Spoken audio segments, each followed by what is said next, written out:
La pauvreté accentue les problèmes d'accès à l'eau, qui à leur tour contribuent à l'appauvrissement. Il faut briser ce cercle vicieux de la pauvreté en conscientisant la communauté internationale de la corrélation entre les différents objectifs du millénaire pour le développement. Il est désormais établi que l'accès à des sources d'eau potable et à un assainissement adéquat contribue à la réalisation de la plupart des objectifs du millénaire pour le développement. Autrement dit, s'attaquer à la thématique du manque d'accès à l'eau potable est la condition sine qua non à la réalisation de la plupart des objectifs. Monsieur le Président, chers délégués, nous sommes toujours le jeune d'un autre. Aujourd'hui, nous avons le privilège de représenter la jeunesse belge. Demain, la nouvelle génération prendra la relève avec, nous l'espérons, d'autres revendications. Celles-ci devant être rencontrées entre-temps.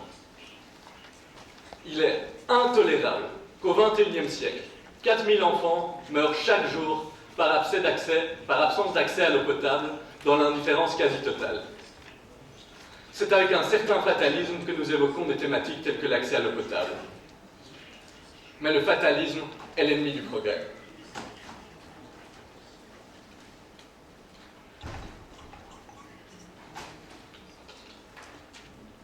L'ONU consacre dans sa résolution du 28 juillet 2010 le droit à une eau potable, propre et de qualité, et à des installations sanitaires comme droit de l'homme, indispensables à la pleine jouissance du droit à la vie.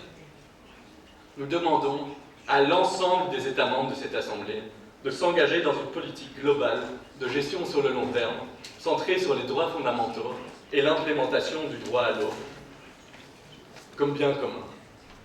La question à laquelle il vous faut répondre est simple. D'après vous, faut-il considérer l'eau comme un business comme un autre, qui doit être soumis aux seules lois du marché et encadré par les seuls droits de compétition et du commerce, ou faut-il réguler ce secteur en œuvrant à la défense des valeurs comme la solidarité? Non, l'eau n'est pas un business uniquement, mais oui, l'eau est aussi et surtout un droit fondamental. En répondant par la deuxième option, l'eau comme droit fondamental, nous pouvons faire en sorte que désormais pour un État, garantir l'accès à l'eau potable pour ses citoyens ne soit pas uniquement une possibilité. Non, mais que ceci devienne une obligation.